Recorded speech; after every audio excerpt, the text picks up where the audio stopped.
So thank you all for coming today. I'm Christine Cordero of the Center for Environmental Health. Today we have disturbing news about dangerous amounts of lead in Plum and ginger candies we recently purchased from major retailers. After purchasing these candies, we commissioned independent laboratory testing to determine if the products posed a health threat. We found dangerous levels of lead in these 14 products. A single serving of this plum candy exposes a consumer to nearly 100 times more lead than the legal limit under California consumer protection law. Consider a child or pregnant woman who eats this candy. A single serving of this candy puts them at nearly 100 times over the safety standard for lead exposure. Several other of the candies here expose consumers to 10 times or more lead than permitted by law, and all of these candies violate the California Lead and Candy Law, California's Proposition 65 Consumer Protection Law, and federal FDA standards for lead in candy.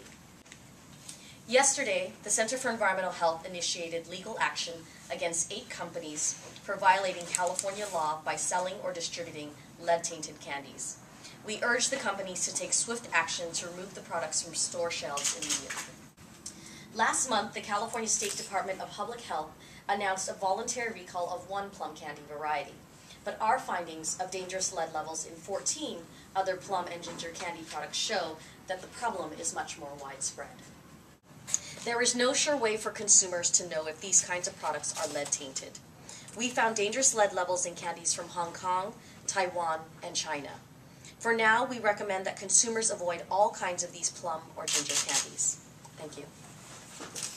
There's many sources of lead, but to have something that children actually put in their mouth and eat have lead is just really unacceptable.